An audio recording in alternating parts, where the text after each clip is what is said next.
Halo semua, selamat datang di Boring Life. Semoga kalian sehat selalu. Kali ini Mas Bor bakal mereview film Secret and Greatly. Entahlah gimana cara bacanya guys ya. Film ini dirilis tahun 2013 di Korea. Film ini menceritakan tentang agen Korea Utara bernama Won Ryu-hwan yang menjadi penyusup di Korea Selatan. Tetapi sudah bertahun-tahun dalam penyamaran, Ryu tak kunjung mendapatkan misi. Tapi tiba-tiba pada suatu waktu dia mendapatkan perintah untuk bunuh diri. Merasa ada yang janggal, Ryu mencoba menyelamatkan diri. Bagaimana cerita lengkapnya? Langsung saja. Meledak!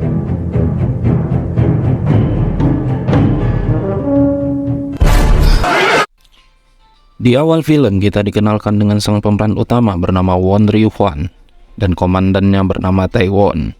Ryu adalah pasukan elit khusus Korea Utara. Dia diberikan tugas untuk menjadi mata-mata di Korea Selatan. Sebelum menjalankan tugas, komandannya berpesan, kalau mereka berdua bertemu hanya ada dua kemungkinan, antara bertemu sebagai saudara atau menjadi musuh dan saling membunuh. 죽지 말란다. Ryu ditugaskan di kota Seoul dan sudah bertugas selama 2 tahun. Dia memiliki nama samaran bernama Donggu. Kita sebut saja dia Donggu. Donggu terkenal dengan berbagai macam kemampuannya di pasukan khusus. Tapi di Korsel, Donggu ditugaskan menyamar sebagai orang idiot. Karena tingkahnya yang idiot, bocil-bocil sering membulinya. Donggu menumpang di rumah Bu John. Dia diberikan tempat tinggal di atap. Bu John memiliki warung dan Donggu bekerja di sana. Salah satu tugasnya sebagai orang idiot, dia harus jatuh berguling 3 kali sehari di depan umum. Setiap harinya dia berdiri di depan toko memperhatikan setiap orang yang lewat. Ada gadis manis bernama Yoran dan adiknya bernama Yojun. Karena Donggu idiot, setiap hari Yojun membulinya. Kegiatannya setiap hari membantu Bu John dari membuang sampah, menyapu, bahkan Donggu sudah hafal sifat dan kebiasaan Bu John. Ketika Donggu menjaga warung, dia selalu berpura-pura tidur. Karena hal itu, orang-orang sering tidak membayar. Tapi diam-diam Donggu mencatat semuanya. 천하장사 소세지 2개. Di Korsel, Donggu tidak sendiri. Ia memiliki teman yang juga menjadi mata-mata bernama Sanggu. Sanggu sudah 16 tahun menyamar, membuatnya melupakan negara sendiri dan mulai menyukai budaya Korea Selatan. Mendengar hal itu, Donggu marah padanya. Di suatu malam, terlihat Donggu yang sedang melihat situasi sekitar. Ada mama muda dengan kedua anak menuju ke arah Donggu. Entah apa yang ada di pikirannya, Donggu membuka celana kemudian berak di depannya. Sontak saja mereka yang melihat kejadian itu terpaku membisu diam 1000 kata, sangat membagongkan. Tapi terjadi insiden di luar skenario di mana Yoran, wanita yang Donggu sukai, datang. Rupanya berak di depan jalan merupakan bagian dari misi penyamaran yang dilakukan tiap 6 bulan sekali. Karena insiden semalam, keesokan harinya Donggu terkena flu. Bu John yang pelit masih sempat-sempatnya memotong gajinya. Saat lagi asik menyapu, Yoran lewat. Tapi karena kejadian malam itu, suasana menjadi beda dan seperti biasa Yojun membuli Donggu. Bu John memiliki anak bernama Josuk, yang dimana Josuk sudah seperti kakak bagi Donggu. Melihat Donggu yang selalu dibully, Josuk mengajarinya bela diri. Tiap bulan ada pertukaran laporan antar mata-mata. Kali ini Donggu mendapatkan foto ibunya. Saat mengantar sembako ke sebuah kosan, Donggu bertemu wanita bernama Rani. Dan si pemilik kosan seorang bapak tua bernama Go Yi-sun. Pak Go mengatakan kalau di kosannya ada anak baru yang biasa dipanggil rambut emas. Mendengar itu, ekspresi Donggu berubah seakan kenal dengan orang tersebut. Saat latihan, Donggu kedatangan tamu dan ternyata yang datang ialah si rambut emas bernama Lee Herang. Lee merupakan teman seangkatan Donggu di pasukan khusus.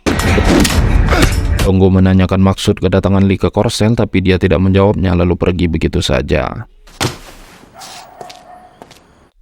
Keesokan paginya, Donggu melihat Lee pergi membawa semacam box. Donggu mengikutinya dengan harapan dapat mengetahui misi Lee ke Korea Selatan. Tidak sengaja, Donggu berpapasan dengan Sanggu. Dia langsung meminjam motornya dan bajunya. Terlihat Lee memasuki sebuah gedung.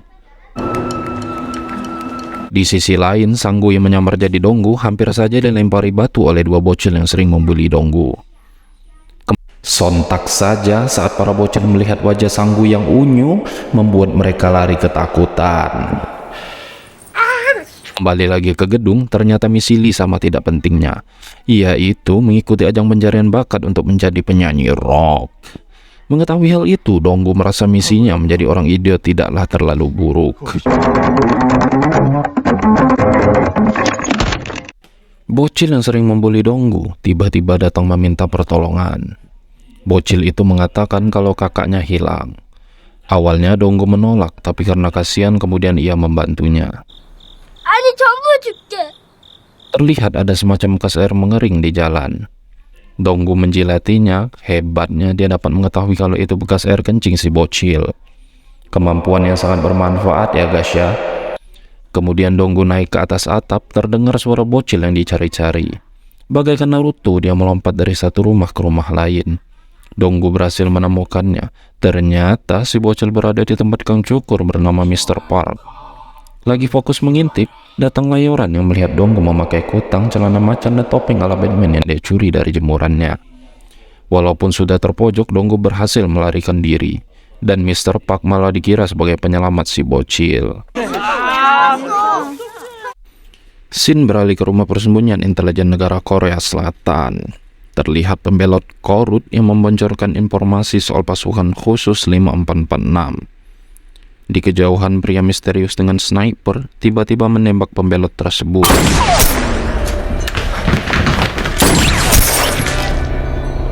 Karena kejadian itu dibentuklah tim khusus untuk menyelidiki pasukan 5446 yang dipimpin oleh orang bernama Kapten Seo. Beralih ke warung, Sanggu datang menemui Donggu.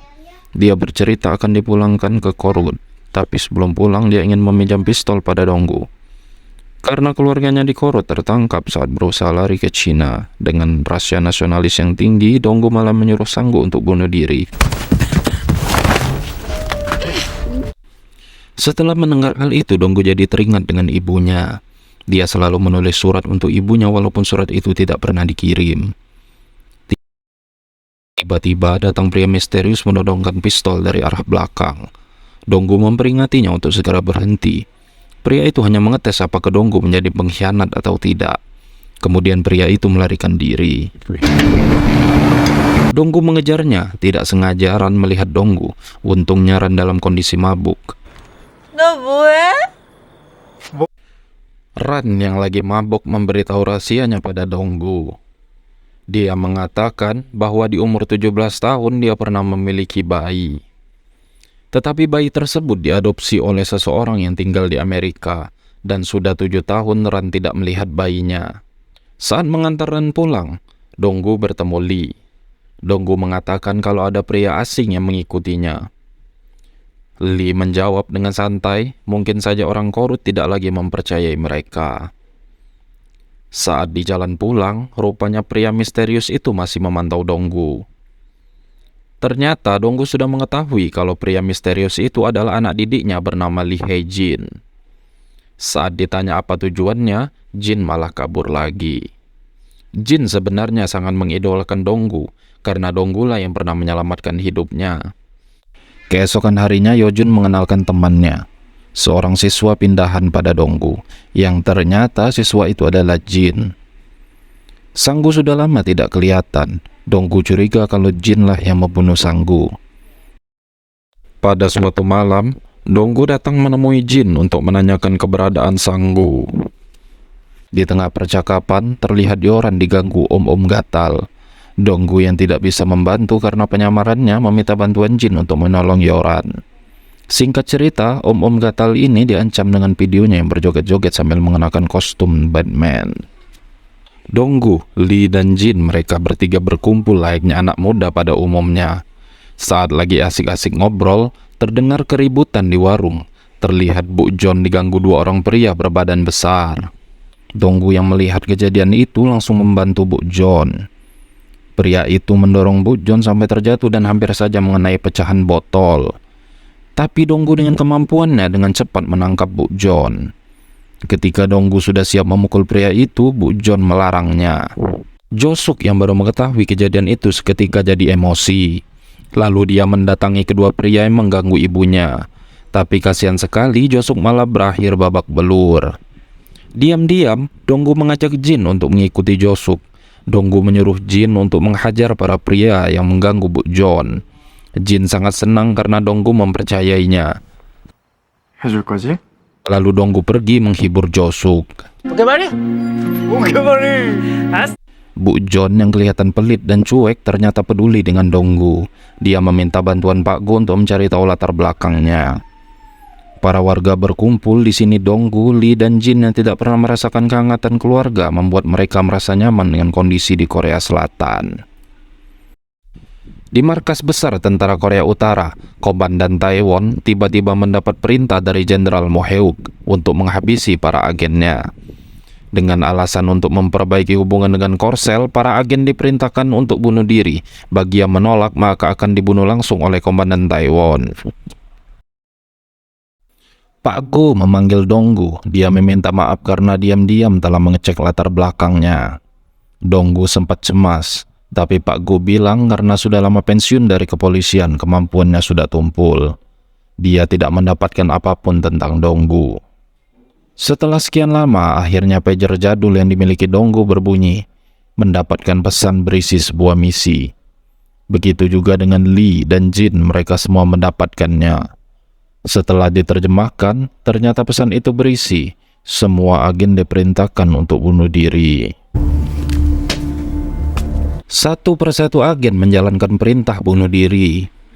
Tapi tidak dengan Donggu, Lee, dan Jin. Terjadi sedikit keributan di antara mereka, di mana Donggu sebelum menjalankan perintah ingin lebih dulu mengetahui soal ibunya. Sedangkan Jin yang ingin menjalankan perintah tapi respek dengan Donggu menjadikan dirinya ragu menjalani misi bunuh diri.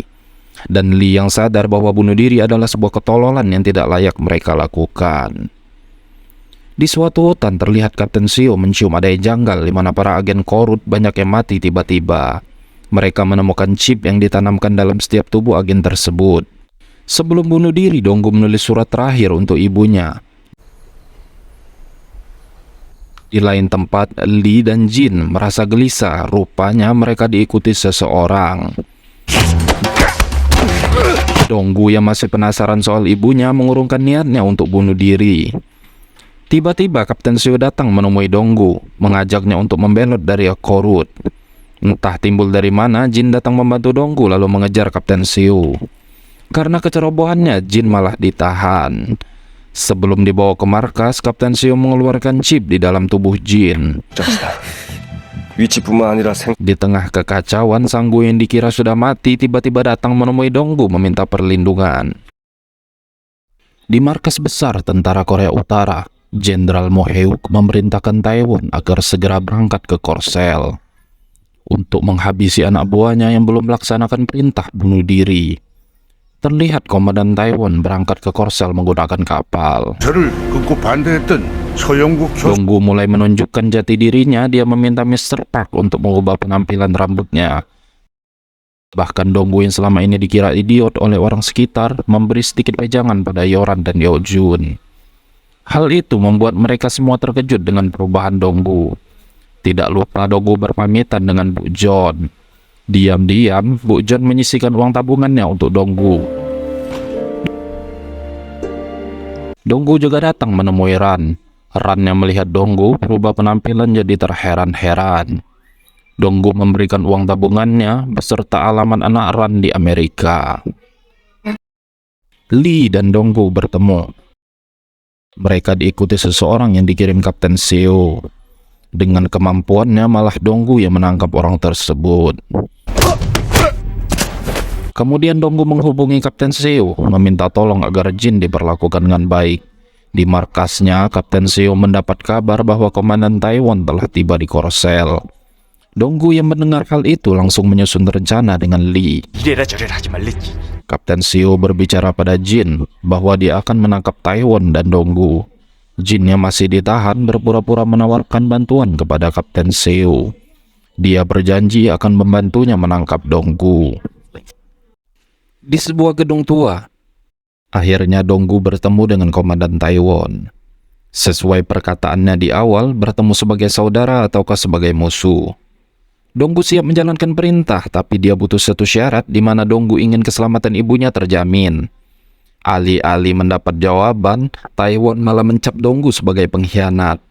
Lalu Taiwan memerintahkan anak buahnya mengeksekusi Donggu, tetapi gagal. Donggu malah mendapat kesempatan menembak komandannya, tapi kesempatan itu hilang karena keraguannya. Tiba-tiba dari sisi belakang anak buah Taiwan menikam Donggu. Lalu Donggu terpental keluar. Sialnya malah ada dua bocil yang sering mengganggunya. Saat anak buah Taiwan mau menembak, Lee datang dengan mobil dan menabrakkannya. Lalu mereka berdua berhasil kabur. Donggu yang dalam keadaan babak belur masih sempat-sempatnya memberi bajangan pada dua bocil itu. Tibalah Donggu dan Lee di sebuah gedung terbengkalai. Sebelumnya Donggu yang sudah siap dengan momen ini sudah menitipkan senjatanya pada Sanggu yang sudah menunggu di gedung tersebut. Tetapi bukannya senjata yang didapat, isi tas yang diberikan Sanggu malah berisi batu bata. Rupanya Sanggu adalah seorang profesor yang menolak terbentuknya pasukan khusus. Dan ini adalah jebakan yang dibuatnya untuk membunuh Donggu dan Lee. Saat mau menembak, entah karena Sanggu ceroboh atau memang bodoh, pistolnya tidak berisi peluru. Terjadilah aksi baku hantam. Tersisa Sanggu sendiri. Sanggu menceritakan bahwa setiap orang yang mendaftar di satuan khusus, keluarganya akan ditahan bahkan dibunuh. Mendengar hal itu, Donggu yang menjalani semuanya karena sang ibu merasa dirinya kehilangan harapan. Tiba-tiba dari sisi atas, sniper yang merupakan anak buah Sanggu menembak Lee dan Donggu. Untungnya peluru itu hanya mengenai bahu dan kaki mereka berdua. Tibalah Taiwan CS beserta Kapten Seo dan kawan-kawan. Terjadi tembak-menembak. Di tengah kekacauan itu, Jin memanfaatkan kesempatan untuk melarikan diri. Jin diam-diam bergerak menghabisi para sniper. Terlihat Lee dan Donggu naik ke atap.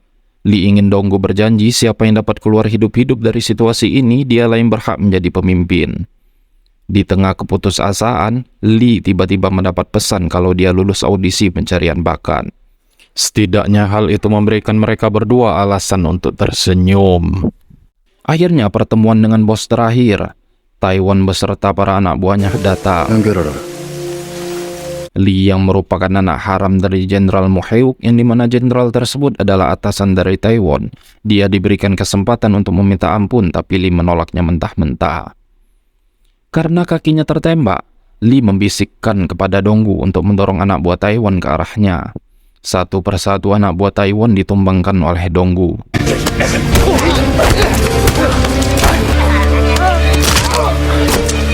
Tibalah saatnya baku hantam antara Donggu dan Taiwan.